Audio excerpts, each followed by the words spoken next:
parole. La parole était avec Dieu et la parole Dieu. Dieu a fait sa parole et rien de ce qui a été fait n'a été fait sans la parole. En elle est la vie et cette vie est la lumière des hommes. Seigneur, nous bénissons ton nom. Nous prions que en ce jour, tu bénisses ce message, que ce message soit une bénédiction pour la vie de quelqu'un ici, cet après-midi. Et que ce message soit aussi une bénédiction pour la vie de quelqu'un qui nous suit en direct. Nous te donnons toute la gloire. Je voudrais que quelqu'un acclame Jésus-Christ et sa gloire.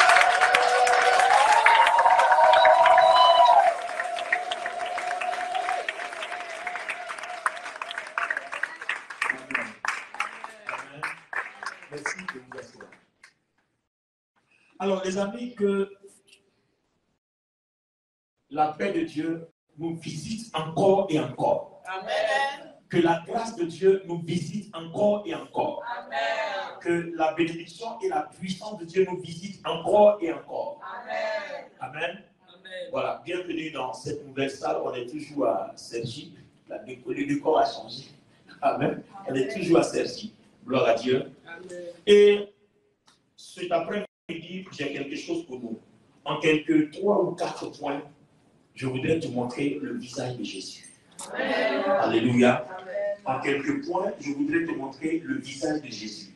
Alors, le titre de mon message, c'est Gloire et élévation à Jésus-Christ. Est-ce que quelqu'un peut dire avec moi Gloire et élévation à Jésus-Christ? Est-ce qu'on peut le faire très fort? Gloire et élévation à Jésus-Christ. Je vous souhaite la bienvenue à cette rencontre. L'église qui vous reçoit est la communauté Source de Vie, CSV Paris-Cergy.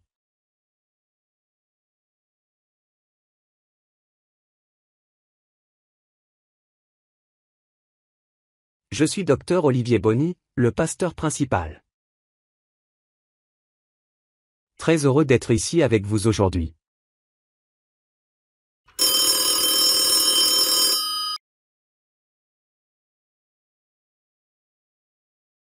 Amen. Amen. Alors, je voudrais que quelqu'un nous aide. On va aller dans les Écritures.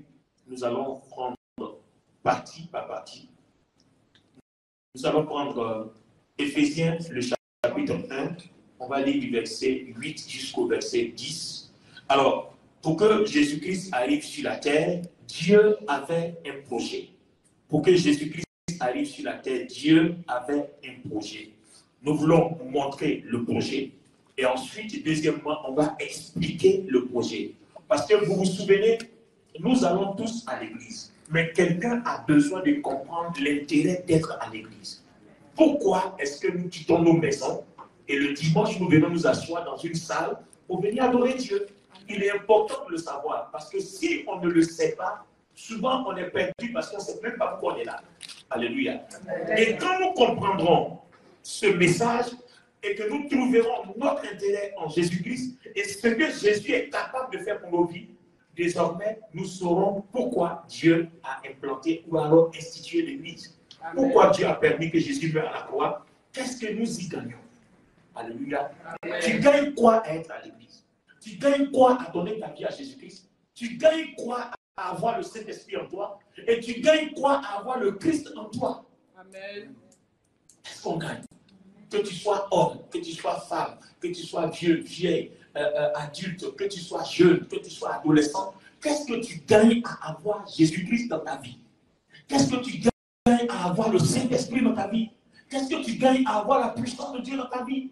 Amen. C'est très important. Amen. Très, très, très important. Gloire à Dieu. Amen. Alors, allons-y, Éphésiens, le chapitre 1. Oui, Dieu nous a couverts de ses bienfaits. Et nous a donné toute la sagesse et l'intelligence. Et nous a fait connaître son mystère, c'est-à-dire ce que dans sa bonté, il voulait faire dans le Christ depuis toujours. Alors, qu'est-ce que Dieu voulait faire dans le Christ? Ce projet, Dieu voulait le réaliser au temps choisi par lui. Alors, quel est donc ce projet? Rassembler tout ce qui est dans les cieux. Tout ce qui est dans les cieux. Et ce qui est sur la terre. Sous un seul chef. Le Christ. Le Christ. Nous sommes ici Parce que avant la fondation du monde, Dieu a décidé que tout ce qui vit au ciel, dans les cieux, tout ce qui vit sur la terre et sous la terre, est un seul chef qu'on appelle le Christ. C'est-à-dire les anges, les hommes, les esprits, les animaux, les arbres, tout est un seul chef, le Christ. Autrement dit, on est en train de comprendre que celui qui n'a pas Christ n'est pas dans le projet de Dieu. Amen. Un homme, une femme, un jeune, un enfant sans Jésus-Christ n'est pas dans le projet de Dieu. N'est pas dans le projet de Dieu, ça veut dire quoi? Dieu ne te connaît pas et il ne participe pas dans ta vie. Il n'intervient pas dans ta vie. Et vous savez, dans notre vie, toutes les fois qu'on a un problème, on crie toujours à un être suprême pour nous aider. Et d'autres, n'ayant pas Dieu, vont dans le maraboutage, vont dans le fétichisme, d'autres vont dans la magie, d'autres vont dans l'occultisme. Et nous, on va nulle part parce qu'on a le Christ Jésus. Et pourquoi nous, on a le Christ Jésus? Vous allez comprendre parce que l'intérêt d'avoir le Christ Jésus, c'est ça. Il est le chef. Dieu, tout ce qui a été créé, le Christ est le chef. Alors, comment vais-je abandonner le chef pour aller adorer quelqu'un que Dieu a placé sous le chef? Donc, voici le vrai projet de Dieu. Voici le vrai projet de Dieu. Le projet, c'est que dans tout ce que Dieu a créé, il a établi un chef. Donc, celui qui va chez le marabout, c'est loin du chef. Il n'a même pas chez un sous-chef. Il va chez quelconque individu. Amen. Celui qui va dans le fétichisme, dans la magie, va dans un quelconque endroit. Mais nous, on a connu le chemin du chef. Alléluia. Le maître de projet que Dieu a créé, il a établi sur tout. Amen. Si tu n'as pas Jésus, dis à ton voisin, si tu n'as pas Jésus, Dieu n'est pas avec toi. Parce que tu n'es pas inscrit dans le projet de Dieu. Je vous donne un exemple. Un gouvernement arrive en Afrique, dans un village, dans une ville. On dit, bon, nous avons un projet hydraulique, un projet pour bâtir des pompes pour qu'il y ait de l'eau potable. Voilà. Et puis, il y a des paysans qui disent, bon, nous, on préfère boire l'eau de pluie. D'accord? Et le chef du village est d'accord que le projet soit bâti. Mais ceux qui n'y participent pas ne boiront pas de cette eau. Alors, vous comprenez que si on dit tout de suite que les rivières sont contaminées par un virus, ceux qui n'ont pas participé à l'eau potable mourront de ce virus parce qu'ils n'auront que cette eau-là pour boire. C'est la même chose. Dieu a un projet, il a établi le Christ comme chef du projet, et certains qui vont, nous, on ne veut pas de lui. Mais si vous ne voulez pas de lui, vous êtes hors du projet. Ça veut dire que toute bénédiction que Dieu envoie, toute grâce et toute gloire que Dieu envoie, c'est à cause du projet. Or, si tu n'es pas dans le projet, donc la grâce de Dieu ne te concerne pas. La bénédiction de Dieu ne te concerne pas. Voici en fait un des problèmes majeurs que les hommes ont avec Dieu. Amen. C'est une affaire de projet. Et c'est une affaire d'adhérer au projet, de faire partie du projet. Est-ce que tu as envie de faire partie du projet? En tout cas, moi j'adhère au projet. Et moi je veux faire partie du projet. Et je suis partie prenante à 300% de ce projet. Alléluia. Et vous voyez que quand vous faites partie de ce projet, celui qui est le chef du projet, vous êtes sous sa couverture. Si vous avez un problème, vous êtes sous sa couverture. Pourquoi? Pourquoi ne pas être sous la couverture de l'autre? Parce que celui-là est le chef et son nom c'est le Christ. Alléluia. Est-ce qu'on peut aller au deuxième point? On peut aller au deuxième point. Nous voulons expliquer le projet. Alléluia. On peut expliquer le projet, on peut donner des détails. Allons-y donc dans Colossiens, le chapitre 1. On va lire les versets 15 jusqu'au verset 16. Le Christ est l'image du Dieu qu'on ne peut voir. Le Christ est l'image du Dieu qu'on ne peut pas voir. Ça veut dire que si tu as dit Jésus-Christ, tu as dit Dieu. Allons-y, la suite donne quoi? Il est le Fils premier-né. Il est le Fils premier-né. Au-dessus de toutes les choses créées. Wow. Est-ce que quelqu'un comprend? Jésus-Christ est le Fils premier-né de Dieu, au-dessus de tout ce que Dieu a créé. Dieu a créé les anges, Dieu a créé les hommes, Dieu a créé l'univers, mais Jésus-Christ, le chef du projet, Dieu l'a mis au-dessus de tout. Est-ce que ça a encore fini? Il y en a encore, fonce encore. En effet, c'est en lui que Dieu a tout créé. C'est en lui que Dieu a tout créé. Attends, pourquoi je parlais du projet dans le premier point? Dieu a tout créé en lui. Qui? En Jésus-Christ. Dans le Christ, Dieu a tout créé. Toi, ta vie, moi, ma vie, nous respirons, c'est parce qu'on est sorti du Christ. Il y a eu Christ et en lui, Dieu nous a formés, il nous a créés et nous sommes. Amen. Donc, comment peux-tu exister sans ta racine? Question. Comment veux-tu survivre devant la sorcellerie et les hommes du mal sans ta racine? Amen. Comment veux-tu guérir d'une maladie que personne ne peut guérir sans ta racine? Amen. Celui qui a créé Mercedes. Quand Mercedes est malade, que Mercedes est en panne, on envoie chez Mercedes. Quand les autres mécaniciens ne peuvent pas, on vous dit, monsieur, allez-y sur le concessionnaire. Ça dit, c'est celui qui l'a fabriqué là, il sait faire. Alors, si vous êtes malade, que Dieu vous a créé dans le Christ, l'organe qui vous manque là, le Christ qui a créé là, il sait où prendre pour le remplacer. En fait, voilà le côté intéressant. Gloire à Dieu. J'ai ma plantation, j'ai mon champ. Je connais les côtés fertiles de la terre. Donc, l'étranger qui arrive ne connaît pas. Moi, je connais. Donc, quand quelqu'un arrive, il dit, sème ici. Regardez un peu la pêche miraculeuse.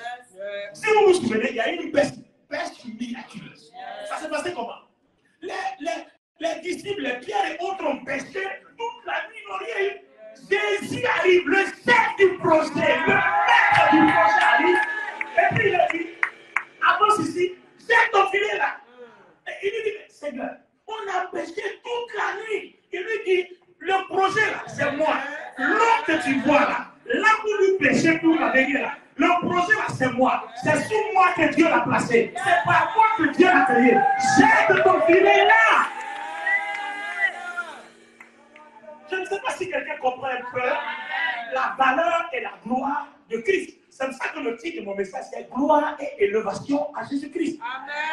Il est le maître du projet, le chef de tout. Le chef de ta vie, le chef de ta respiration. Il peut l'arrêter quand il veut et il peut prolonger cette respiration quand il veut. Les gens peuvent vivre 10 ans, il peut te donner 150 ans s'il veut.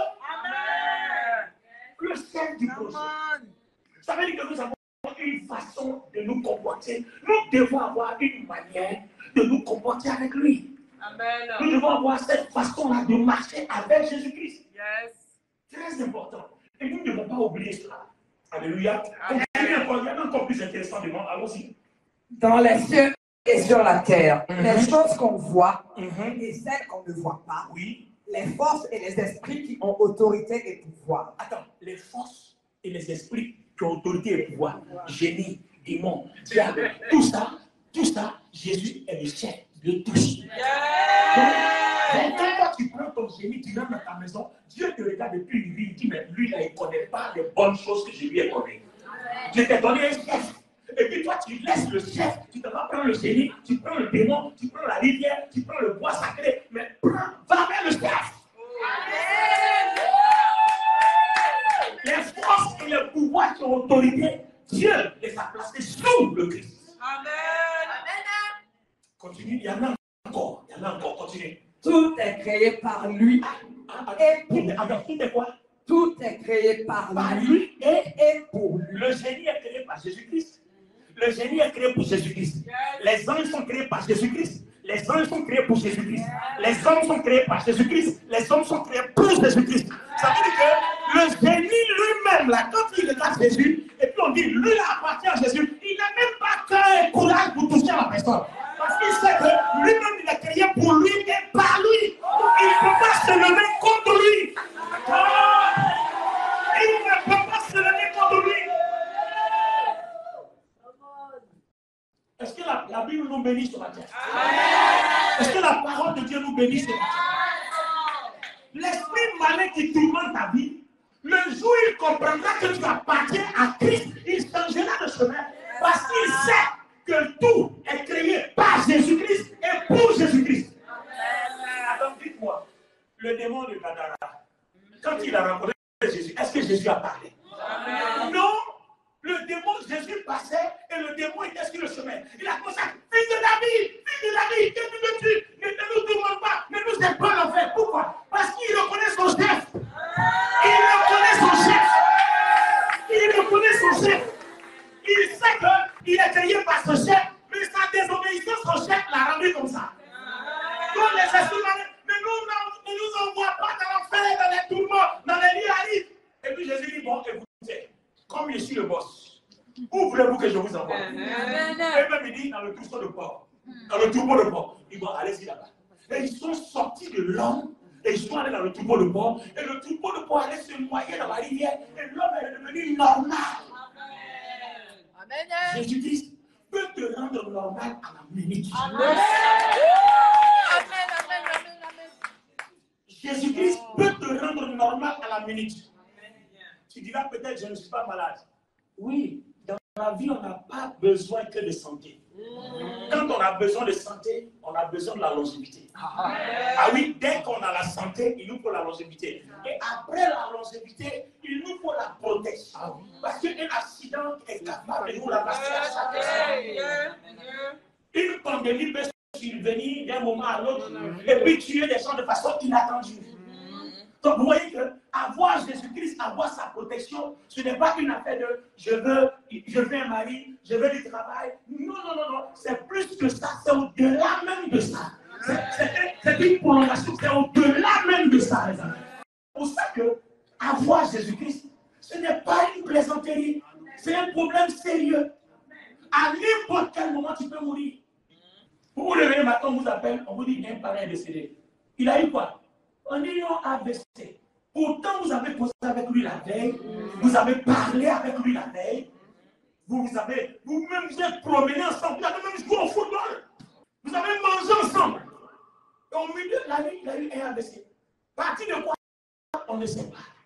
Vous voyez? Alors que comme Jésus-Christ est dans votre vie, les choses changent. Les disciples étaient dans la barque. Il y avait une tempête qui s'est levée. Mais pendant que les disciples étaient affolés, Jésus-Christ dormait. Pourquoi? Parce que lui sait qu'il est le chef. Quand il se lève, ses sujets se taisent parce qu'il est le chef. Amen. Le projet de la mer que Dieu a créé, le projet de l'océan que Dieu a créé, Jésus-Christ est le chef de ce projet. Donc quand il dit à l'océan, tais-toi, l'océan se tait parce que c'est lui le chef.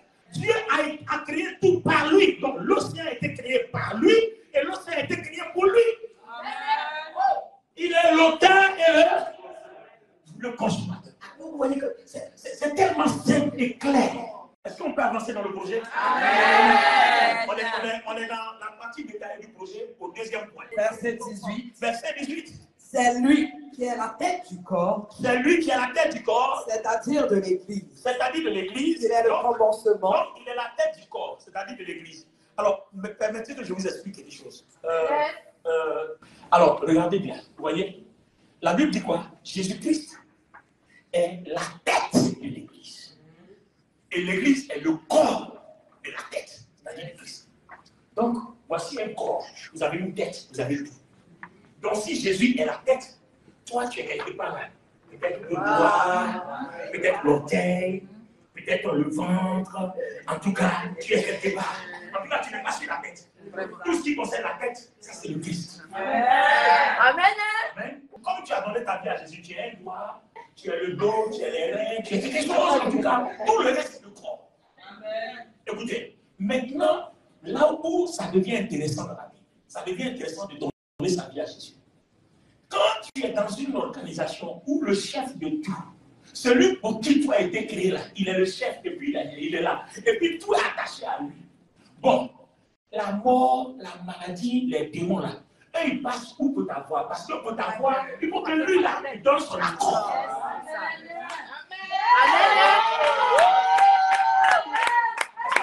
Amen. Un sorcier ou un démon puisse déranger ta vie, le chef là doit donner son accord.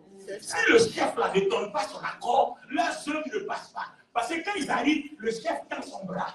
Quand le bras ne marche pas, le chef tend son pied. Quand ça va pas, il parle. Quand il parle, tout se tait. Parce qu'au commencement était la parole, et la parole c'est le chef.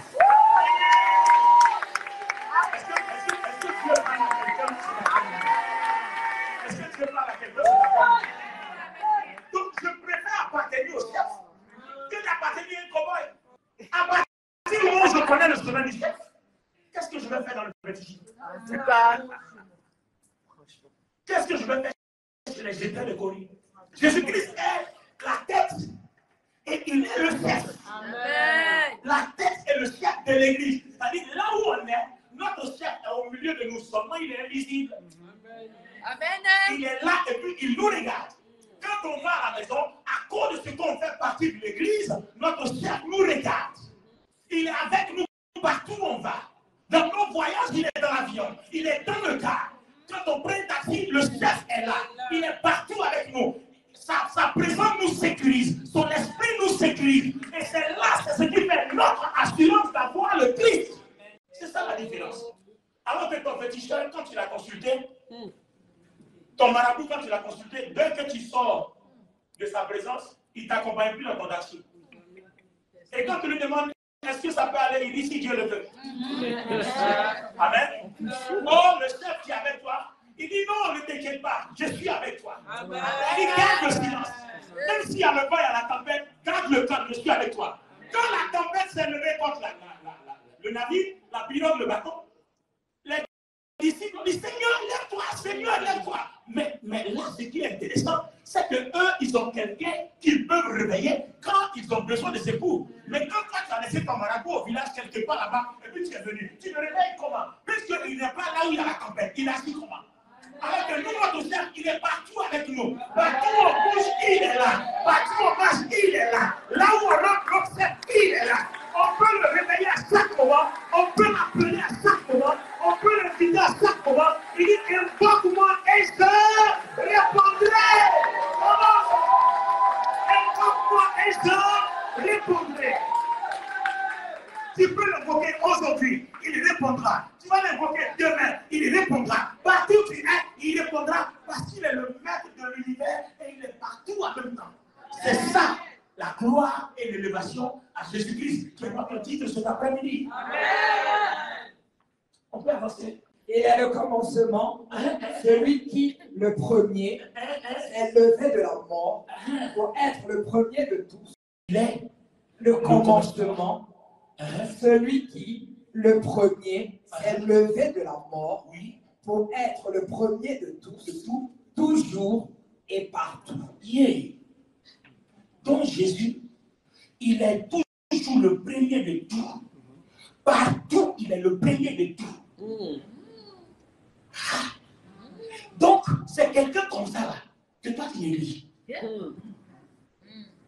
Il est le premier de tout. Partout. C'est-à-dire, quand tu arrives à ton travail, là où ton patron qui est à la société dit que c'est lui le mec là, Jésus-Christ est le premier là-bas. Amen. Dans ta famille où tu arrives, où ton papa est le président de la République, Jésus-Christ est le premier là-bas. Le premier de tout, pour tout et partout.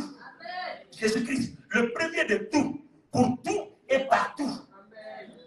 Là où les gens siègent pour prendre les grandes décisions du monde, Jésus-Christ est le premier là-bas de tout, pour tout et partout.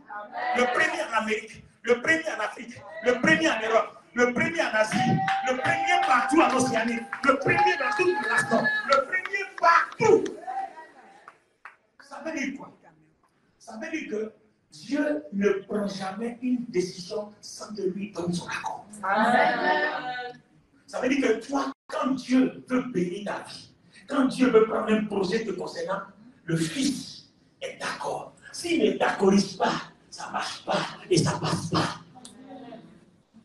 Alors c'est quelqu'un comme ça, c'est avec lui qu'on joue, c'est quelqu'un comme ça qu'on néglige.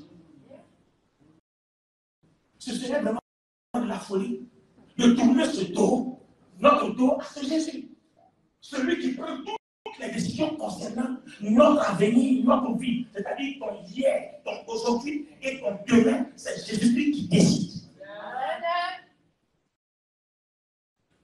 Vous ne voyez pas qu'il est important pour nous de le connaître en profondeur. Cherchez à le connaître en profondeur. Comment il fait, comment il est, et comment je peux être avec lui pour que moi aussi, je puisse bénéficier de toutes ces grâces et de tous ces héritages. Dieu a voulu habiter totalement dans son Fils. Et il a voulu tout réconcilier avec lui par son Fils et pour son Fils. Donc, Dieu, dans son plan, en envoyant Jésus pour mourir à la croix, c'est pour réconcilier le monde avec lui. Mais par qui? Par son Fils. Et s'il se réconcilie avec le monde, c'est à cause de son Fils. C'est pour son Fils. Donc si vous enlevez le Fils, toi-même là, tu n'es rien aux yeux de Dieu. Vous comprenez pourquoi celui qui est contre Jésus est contre sa propre vie. Personne ne peut dire, moi j'ai Dieu, tant que Jésus n'est pas au milieu. Personne ne peut dire, Dieu me connaît, si Jésus-Christ n'est pas au milieu. Ce n'est pas possible. Dieu a réconcilié le monde par lui. Et puis pour lui, c'est-à-dire à cause de lui. C'est parce que le Fils a voulu ça comme ça. Donc si le Fils laisse tomber, il n'y a plus de réconciliation. Non. Et à ton voisin, dis-lui, moi j'aime Jésus et toi. Moi j'aime Jésus et toi. Dis-lui bien, moi j'aime Jésus-Christ et toi. Aïe, aïe, aïe, pendant que tu acclames que le Seigneur Jésus-Christ donne votre adoration.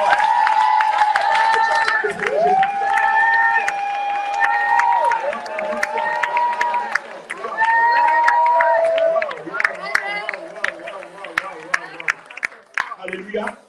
Alors, il reste un dernier point. Termine le dernier point, ou on termine dans les cieux, sur la terre et dans les cieux. Le sang que son Fils a versé sur la croix. Le sang que son Fils a versé sur la croix.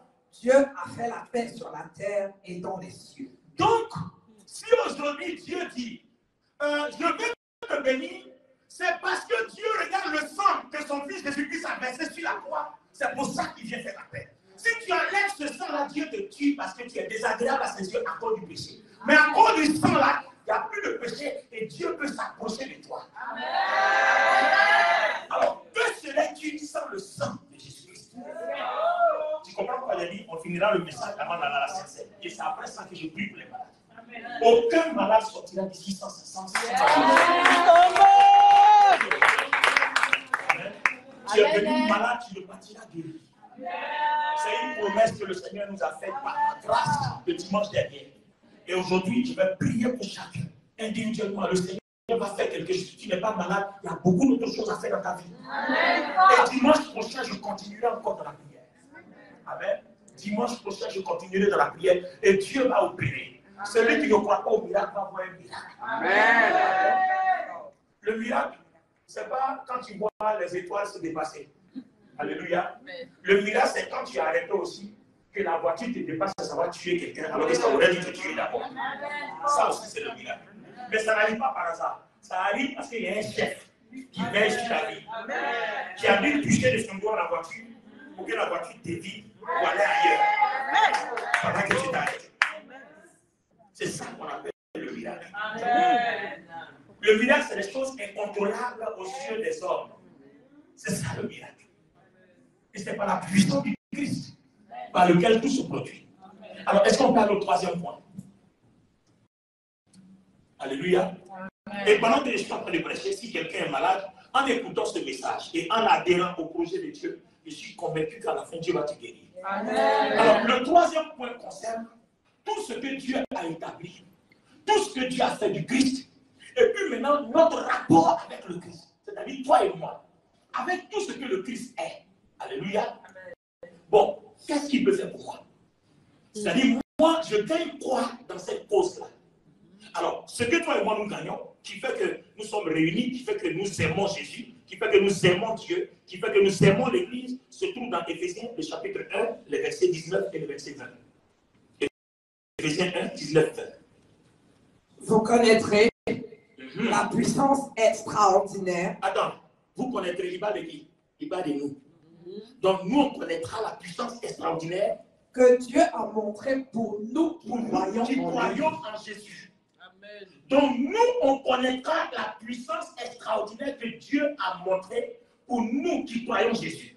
Qui croyons Jésus. Donc en fait, toute cette puissance-là que Dieu a déposée dans le Christ, en fait, Dieu dit que c'est pour nous. Amen. Mais la condition, il faut croire en lui. Amen. Il faut croire en lui. C'est tout. Cette puissance-là, toi et moi, on peut l'avoir. Il faut croire en lui. Amen. Et les choses vont venir devant. Continue encore, il y a quelque chose devant. Sa puissance et sa force, Dieu les a montrés dans le Christ. Sa puissance et sa force, Dieu les a montrés dans le Christ. Quand il a réveillé de la mort, Uh-huh. quand il a fait asseoir à sa droite dans les cieux. Donc, Dieu est en train de dire que le fait que Jésus-Christ meure et le fait qu'il soit capable de revenir à la vie, c'est une démonstration de la puissance de Dieu pour montrer que si quelqu'un croit en ce Jésus-là, lui aussi, le jour où il va mourir, Dieu est capable de le ressusciter pour avoir la vie. Donc, c'est donc une démonstration de la puissance de Dieu. Et cette démonstration de la puissance de Dieu est aussi notre partage. Amen. Maintenant, je pose la question, pourquoi Dieu a réveillé le Christ des morts? Alléluia. Amen. On va voir cette question-là. Jésus est mort, Dieu l'a ressuscité. Or, nous savons que des gens sont morts, on ne l'a pas ressuscité. Maintenant, lui, pourquoi lui, on le ressuscite? Et quel est le message qui est derrière sa résurrection pour nous qui croyons en lui? Quel est le message? Allons-y. Allons-y donc dans Hébreux, le chapitre 1, le verset 8 à 9. Mais Dieu a dit à son Fils, tu es Dieu, ton pouvoir royal durera toujours. Tu gouvernes ton peuple avec justice. Tu aimes ce qui est juste. Tu détestes le mal. C'est pourquoi Dieu, ton Dieu, t'a choisi pour lui en versant sur ta tête une huile de fête. Attendez, il dit ici, mais Dieu a dit à son Fils, tu es Dieu. Donc Jésus-Christ est Dieu. Dieu a fait de Jésus-Christ Dieu, comme lui Dieu. Est-ce que le fétiche est Dieu? Jamais. Donc on cherche un Dieu qui peut se promener avec nous partout. Jésus-Christ, Dieu a fait de lui Dieu. Ah, c'est fort. C'est fort. Et son pouvoir de Dieu durera toujours. Tu gouvernes ton peuple avec justice. Tu aimes ce qui est juste et tu détestes ce qui est mal. C'est pour ça que Dieu l'a ressuscité des morts. Amen. Ça veut dire que là, à partir de ce passage-là, toi et moi, dans le point 3, qui est notre héritage, et dans le point 4, qui est pourquoi Dieu a réveillé le Fils des morts, on comprend que si notre vie est liée à la justice, et si notre vie s'éloigne du mal, il y a beaucoup de choses que Dieu va faire dans notre vie qu'il ne fait pas dans la vie de tout le monde. Amen. Donc il y a deux points essentiels qui nous touchent là maintenant. Donc on comprend que dans notre conduite, quand nous donnons notre vie à Jésus-Christ, on doit avoir un attachement à la justice. Et qu'est-ce que c'est que la justice? On verra ça plus tard. Un attachement à la justice. Et puis le fait qu'on prenne beaucoup de précautions pour nous éloigner du mal. Amen. C'est un premier point. Celui qui peut faire ça, celui qui sait faire ça, la Bible dit, Dieu manifestera sa puissance et lui montrera que Christ est un avantage et un intérêt pour sa vie. Amen. Et une bénédiction pour sa vie. Amen. Ce n'est pas encore fini. On a encore un deuxième point qui nous montre encore quelque chose d'autre, dans toujours Hébreux 2:10. C'est Dieu. On a combiné le point 3 et le point 4, allons-y. C'est Dieu qui a fait le monde et le monde existe pour lui. Or, il a voulu qu'un grand nombre de ses enfants participent à sa gloire. Donc que toi et moi, on participe à la gloire, comme je viens de le dire. On participe à la manifestation de sa puissance. Oui. Puisque c'est Jésus qui les sauve, il fallait que Dieu le rende parfait au moyen de la souffrance. Très bien. Donc, vous voyez, Dieu veut qu'on contribue, on participe à sa gloire. Dieu veut qu'on soit béni. Donc, qu'est-ce que Dieu fait? La Bible dit, ceux qui ont péché sont privés de la gloire de Dieu. Mais Dieu veut qu'on participe à sa gloire. Donc, qu'est-ce que Dieu va faire? Donc, pour participer à sa gloire, à l'époque, pour que le pécheur qui est privé de la gloire de Dieu revienne à participer à la gloire de Dieu, on s'arrange à ce que son péché tombe sur un animal. Alors Dieu me m'a dit, mais c'est pas juste. C'est pas juste. Parce que, attends, un homme pêche, et puis c'est un animal qui paye le prix. Donc il faut que de façon équivalente, le prix là tombe sur un autre homme. Donc on dit, bon, Jésus vient. Le Fils, on a tout créé pour toi, donc c'est ton fardeau. C'est par toi et pour toi, donc c'est ton prix. Maintenant, est-ce que tu vas accepter de souffrir pour eux? Le Christ dit oui. Donc le Christ arrive. Comment est-ce que son sacrifice va être validé pour que nous soyons bénis? Dieu va le regarder jusqu'à ce qu'il soit trouvé fidèle, loyal et intègre. Malgré la souffrance et la douleur, il faut qu'il accepte d'aimer Dieu jusqu'au bout. À ce moment précis-là, il est digne d'accueillir tous les pécheurs et d'ôter leur fardeau, d'ôter leur souffrance, parce que lui-même, il a enduré la souffrance sans renoncer à Dieu. C'est pour ça que le verset dit, il fallait que Dieu le fasse passer par la souffrance, afin qu'il soit trouvé parfait. Si tu ne passes pas par la souffrance, tu n'as pas vécu la souffrance. Comment tu peux délivrer ceux qui souffrent? C'est ça. Ça. Celui qui n'a pas vécu l'expérience, attends, tu t'es jamais marié et c'est toi qui parles d'un problème de foyer des gens. Donc qu'est-ce que tu en sais? Tu as déjà dirigé un foyer, tu sais ce que c'est. Tu t'es déjà marié, tu sais ce que c'est. Et puis c'est toi qui parles d'un foyer des gens. Donc il faut d'abord avoir vécu l'expérience pour savoir quoi dire. Tu n'as jamais, comment on appelle, dirigé une équipe, tu ne sais même pas comment on dirige les employés. Et puis c'est toi qui dis, non, placez ça ici, placez ça là. On va te donner tout de suite, tu vas faire quoi? Tu n'en sais rien. Voyez? Donc celui qui a enduré la souffrance, il sait délivrer ceux qui souffrent. On va donner la dernière chose qui permet de voir pourquoi le Christ a la capacité de nous délivrer. On est toujours dans le point 4. Donne-moi Hébreux chapitre 2, verset 16 à 18. Il dit quoi? En effet, il ne vient pas aider les anges. Il n'est pas venu pour les anges, il n'est pas venu mourir pour les anges.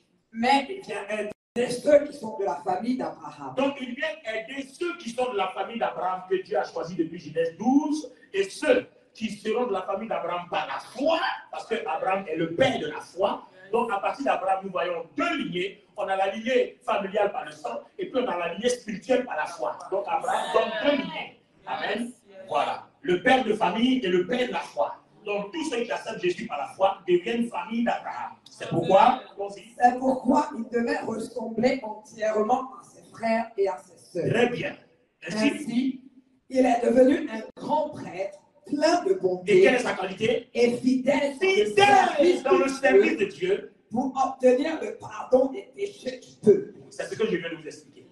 Il est resté fidèle jusqu'à ce qu'il soit qualifié pour que toi, quand tu dis Seigneur, j'ai péché, pardonne-moi, il puisse dire tes péchés te sont pardonnés. Amen. Donc vous voyez qu'on ne peut pas comparer le Christ à n'importe qui, ce n'est pas possible. Personne n'a souffert comme lui pour notre cause. Lui, il a souffert pour notre cause. Lui, il a payé le prix pour notre cause.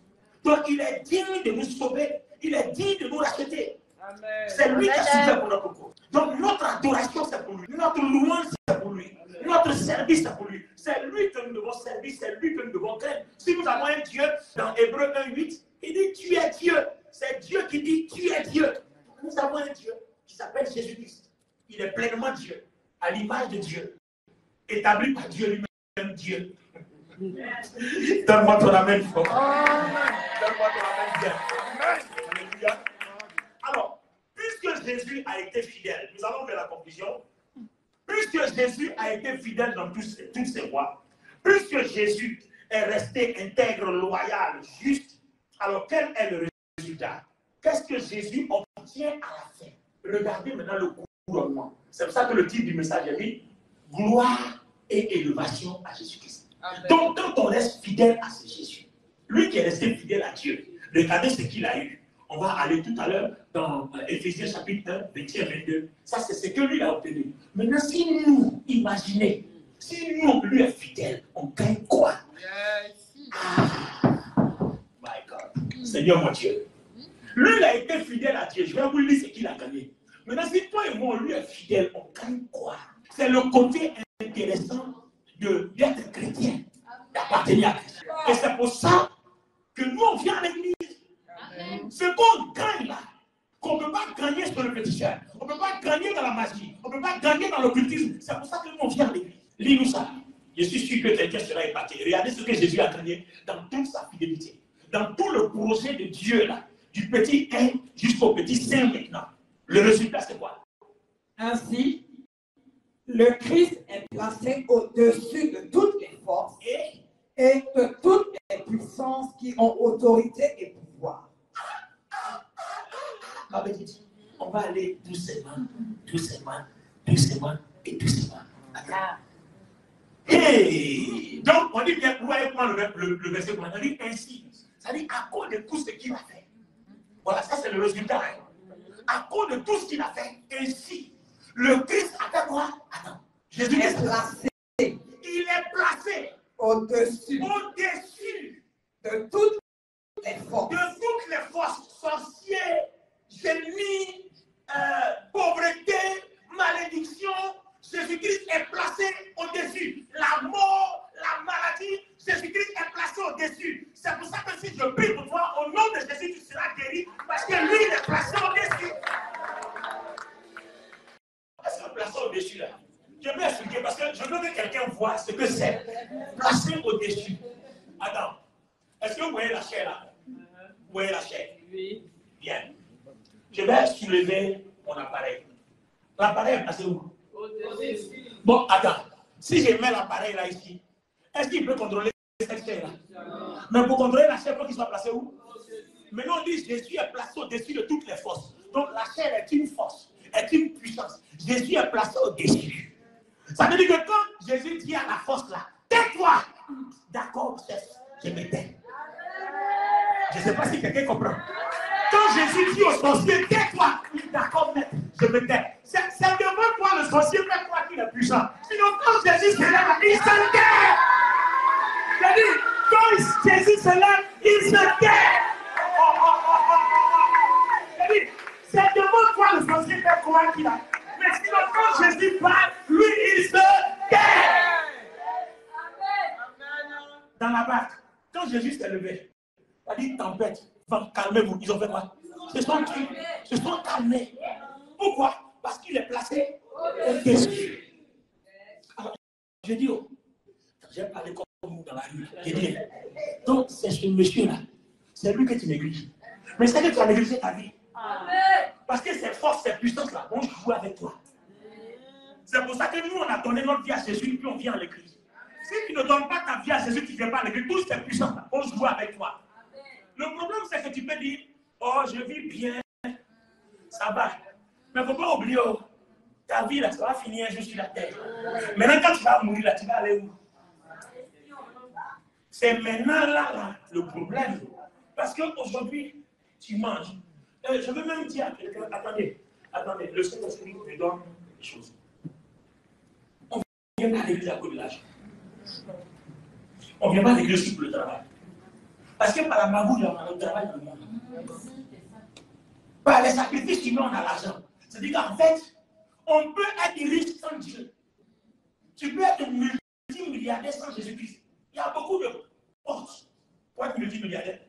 Il y a un volet pour être milliardaire, il peut être braqueur pour être milliardaire. Il y en a plein comme ça. Je peux être un grand dealer, il vend drogue, puis je suis multimilliardaire, je vis. Il y en a beaucoup comme ça. Dans un monsieur comme ça, là, tu ne vas pas aller lui dire non, viens, Jésus va te rendre prospérité. Ne suis jamais, parce que ton évangile, là, ça ne marche pas sur lui. Mais dis-lui que le jour où tu vas mourir, ton péché dans lequel tu as été milliardaire, ça va te conduire dans le feu. C'est là que tu vas comprendre que même le milliardaire a besoin de Christ, qui est passé au-dessus de lui.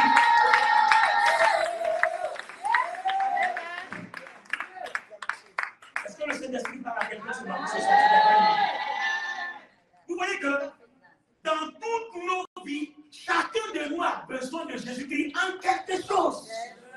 Chacun de nous a besoin de Jésus en quelque chose. Celui qui a déjà des maisons, qui a des biens, qui a de l'argent, a besoin de Jésus parce que quand il va mourir, il lui faut la vie. Attends, je vous pose la question. Tous les milliardaires, tous les riches qui meurent, qui va avec sa richesse dans le secteur? Donc, vous n'avez pas compris que les gens qui se prosternent devant nous là, c'est à cause de nos richesses. Mais le problème, c'est que quand tu meurs, que tu te retrouves devant Jésus, tu n'as pas tes richesses là-bas. Là-bas, on se prosterne devant ceux qui ont donné leur vie à Jésus. On ne se prosterne pas devant ceux qui ont l'argent sur la tête. My God, est-ce que quelqu'un comprend la parole? Parce que quand vous mourrez, quand vous rencontrez Jésus, avant qu'il décide si vous devez aller en enfer ou dans son paradis, là-bas, si on t'a salué avec respect, c'est que c'est parce que tu as donné ta vie à Jésus sur la terre. Or, sur la terre, pour te saluer et respect, c'est à cause de ton argent et à cause de tes richesses. Mais là-bas, tu es parti sans argent, sans richesse. Donc, on te salue à un respect à cause de quoi? Puisque tu n'as rien à ta mère,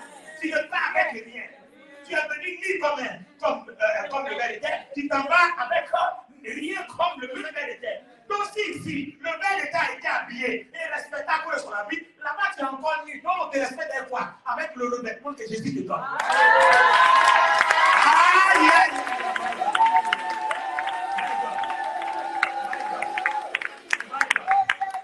Donc on vous montre que quelqu'un m'a dit, oui, ces gens-là sont des gens débiles, ils sont là, Jésus. C'est vrai, on n'est pas fou, hein. Non, hein. On n'est pas fou. Ce que je suis en train de faire ici, là, c'est pas la folie, hein. Je suis en train de garantir ma vie éternelle. C'est ça. Amen. Alléluia. Ce que je suis en train de faire ici, là, ce n'est pas folie. Et ce n'est pas parce que je n'ai pas réussi dans ma vie. J'ai 4 doctorats. Bien compté, s'il vous plaît. Voilà. Donc, ce n'est pas quelqu'un qui s'est perdu dans la vie et puis qui est venu en promenade, qui est en train de s'amuser avec les gens. J'ai découvert quelque chose que je suis en train de partager avec toi. Sinon, chacun de nous peut avoir sa vie avec ses diplômes. Chacun de nous peut avoir sa vie avec voilà, ce qu'il a fait dans la vie. On a fait nos magouilles avant, on avait nos choses. Donc, vous voyez, quand on vient ici, là, on vient ici pour un message unique. Le royaume de Dieu, le règne de Dieu, la puissance de Dieu, où on chasse les démons, où on guérit les malades, où Christ nous montre qu'il est le chemin, la vérité et la vie, de telle sorte que tous ceux qui l'acceptent sont seulement délivrés du péché, pardonnés, lavés et purifiés, acceptés par Dieu et ressuscités pour la vie éternelle. Et c'est là-bas qu'on te respecte.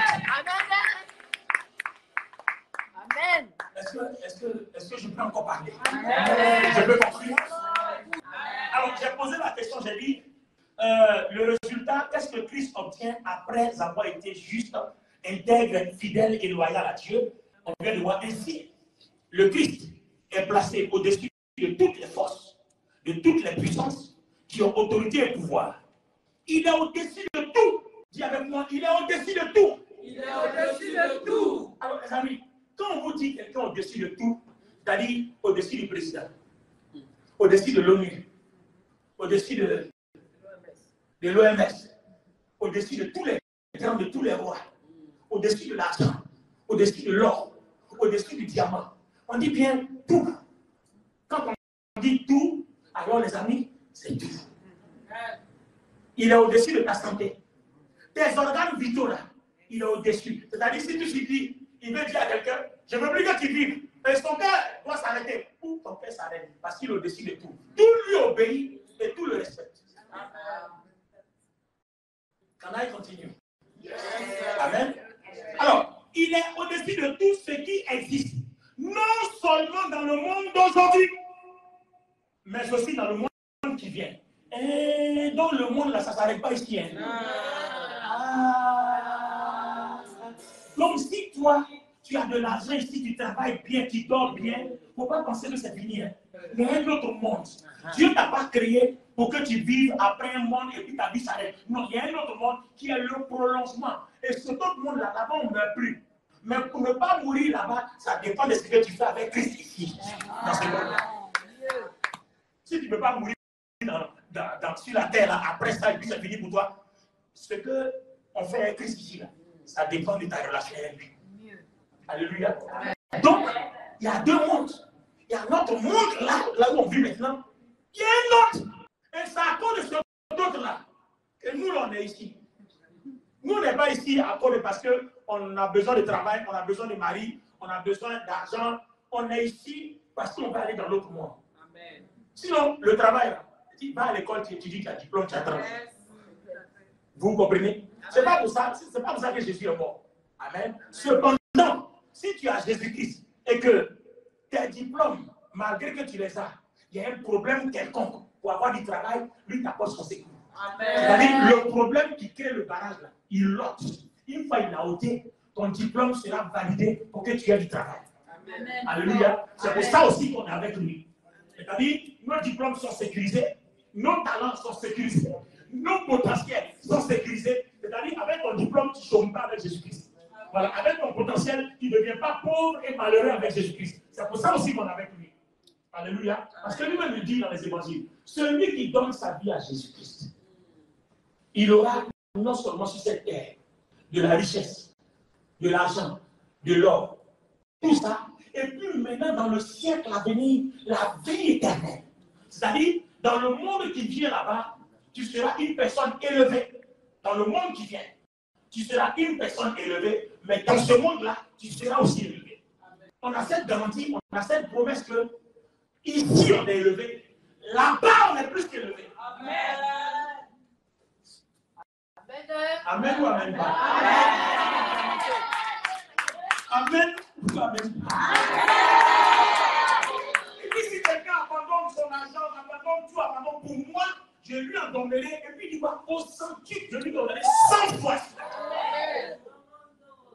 Donc tu vois que non seulement il nous dit, il n'est pas là pour ce genre de choses, mais en plus il nous confirme que même si je ne suis pas là pour ça, quand vous viendrez, je vais faire quand même. Même si ce n'est pas pour ça que je suis venu mourir à la croix, je vais le faire quand même. Alors comment pouvons-nous négliger un tel Jésus? Comment pouvons-nous le délaisser et ne pas l'adorer et le servir, lui appartenir? Bon, ça, vous avez dit, c'est Jésus-Christ qui fait ça, d'accord. Ok, bien. Lui, il a servi Dieu, il est établi sur tout. Maintenant, moi, quand il le sert, je suis établi sur quoi? C'est ce qu'il a dit et qu'on va prier. Amen. Amen. Si vous avez aimé la vidéo, n'hésitez pas à vous abonner à la chaîne. Rejoignez-nous tous les dimanches à partir de 15 h pour des moments d'édification à CSV Paris-Cergy. Itinéraire. Voiture, 12 rue des Chauffours. 95 000 Cergy. Transport, RER à Cergy Préfecture. Immeuble ordinal, entrée porte 1. L'ascenseur porte 3, 3e étage. Nous sommes joignables en ligne directe et WhatsApp via les numéros. Plus 33 752 72 41 et au. Plus 33 612 83 39 19. Que Dieu nous bénisse. Alléluia! Waouh! Mais attends, ce n'est même pas fini maintenant. Non seulement dans le monde d'aujourd'hui, mais le monde qui vient. Il dit oui. Dieu a tout mis sous les pieds du Christ. Dieu a tout mis sous les pieds du Christ. On a qu'à citer les sorciers. Dis-moi, il a mis sous les pieds du Christ. Tu dis sous les pieds du Christ. Les sorciers. La maladie. La malédiction. La mort. La pauvreté. L'échec. Célibat. Misère.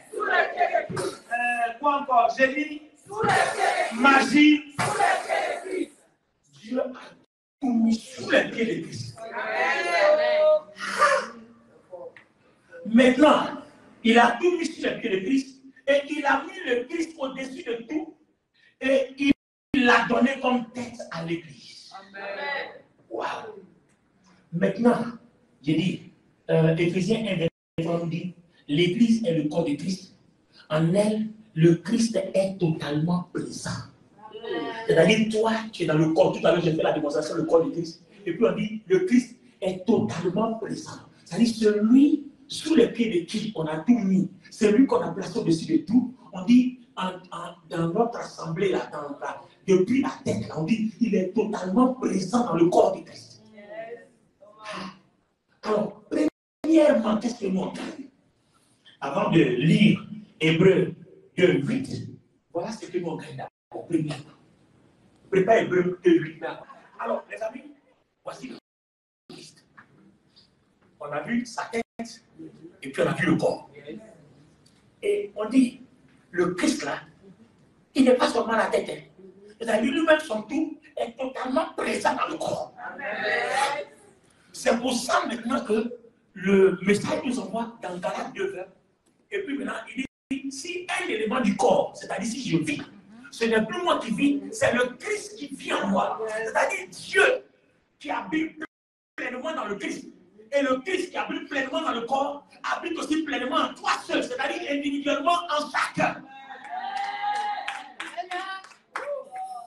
Donc toi tu penses que quand toi tu dors bien, puis le mari de lui ne vient pas là. C'est parce que tu es bien. Non, c'est parce qu'il y a quelqu'un qui est présent. Et puis quand le mari de lui dit, dans ce corps-là, tu n'as même pas qu'un Christ, tu vas voir. En fait, c'est ça. Il y a quelqu'un qui est là et puis dans ce corps-là, tu n'as même pas qu'un.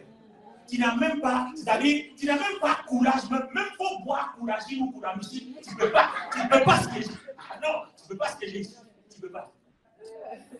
C'est parce qu'il y a quelqu'un qui est là, qui fait un travail de sécurité. Pourquoi? Parce que lui, depuis la croix, on a tout placé sur lui. Pourquoi? Parce qu'il a été fidèle et intègre.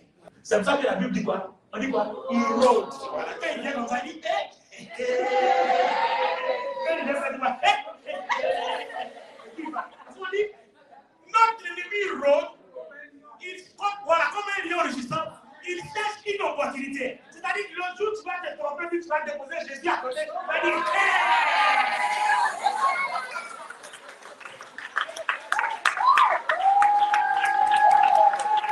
Alléluia! Alléluia!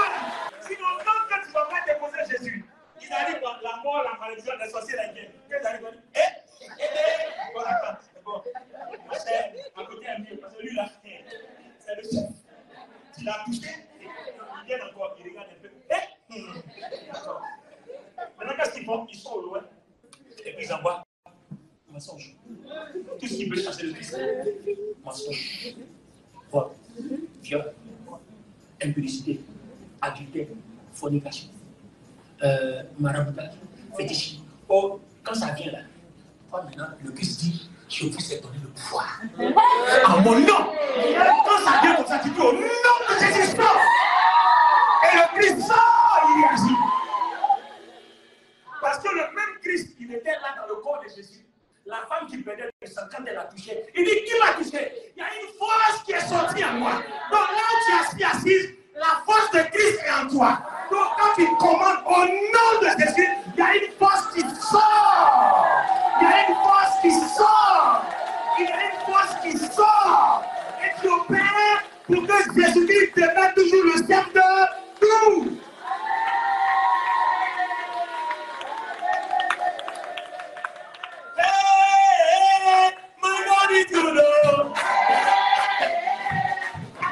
Alléluia. Alors, vous voyez bien, c'est pour ça que quand tu es en Christ, tu ne marches plus comme tout le monde. C'est pour ça que la Bible dit que quelqu'un en Christ, nouvelle créature. Les choses anciennes, toutes choses sont devenues. Aussi longtemps que tu demeures dans cette nouvelle vie-là, quand il arrive comme ça, il passe à côté. Le jour, tu commences à rentrer dans la critique, à mieux, le Christ est obligé de se mettre à côté parce qu'il n'aime pas ça. Donc ce jour-là, maintenant, il vient, il dit, et puis maintenant, tu es là, ce qui ne t'arrive pas là. Des problèmes bizarres, ça commence à arriver. Toi qui ne t'insultes pas, commence à t'insulter. Toi, ton pied est jamais, ton pied commence à cogner, les voitures commencent à frotter ton pied. Alors qu'avant, quand il est pleinement là, que tu dis, il a dit,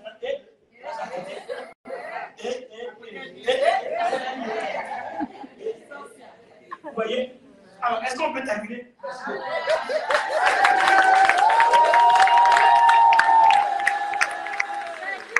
Alléluia! Donne-moi cet amen puissant, donne-moi cet amen puissant. Donne-moi cet amen puissant. Donne-moi cet amen puissant. Aïe, aïe, aïe, aïe, aïe, aïe, aïe, aïe.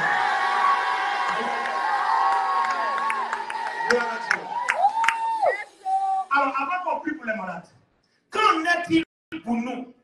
Amen. Amen. Et Hébreu 2 lui dit, tu as tout mis à leurs pieds, sous leur autorité. Lis-moi le verset précédent. Ça, c'est ce qui nous concerne. Nous aussi, comme Dieu a tout placé sous le Christ aussi a tout mis à notre pied. Le Christ aussi a tout mis à notre pied, sous notre autorité. Non, nous aussi, quand on a Christ, bien on a autorité. Oh my God. My God. Oh, donc on a autorité quand on a Christ. Alors, allons-y, le verset précédent dit quoi? Tu as placé les êtres humains en dessous des anges pendant quelques temps. Pendant un temps. C'est-à-dire les anges là, s'ils sont supérieurs à nous, c'est pour un temps. Quand on finit avec Christ, qu'on est mort, qu'on est sauvé, et il repasse en bas de nous. Ah ouais? Ah ben oui. Ah ben oui. Le Christ aussi, Dieu l'a placé sous les anges pendant un temps. Mais aujourd'hui, on dit qu'il est au-dessus de tout. C'est exactement la même chose, parce que la Bible dit quoi? Et il est tel nous sommes. Si on suit le même chemin, à la fin, la situation se renverse aussi en notre faveur. C'est ça aussi l'intérêt d'avoir Jésus-Christ. Acclame le Seigneur. Alors, c'est un couvert de gloire et d'honneur. Un couvert des gens de gloire et d'honneur, oui. Tu as tout mis à leurs pieds, sous leur autorité. Ensuite, Dieu a donné aux êtres maintenant, Dieu a donné aux êtres humains le pouvoir sur toutes donc nous aussi, choses. on a l'autorité, quand on a Christ, on a le pouvoir sur toutes choses. Attends, Denis, est-ce que tu comprends la valeur de ce qu'il est en train de dire? Attends, termine d'abord, parce que c'est notre conclusion. Il n'a donc rien laissé en dehors de leur pouvoir. C'est fort. Donc, nous, Dieu nous a donné autorité sur toutes choses et Dieu n'a rien laissé. On a pouvoir sur tout. À cause de Christ qui est en nous, Dieu n'a même pas laissé quelque chose.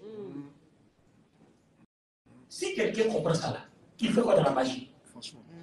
Parce qu'en temps normal, avec le Christ, tu as pouvoir.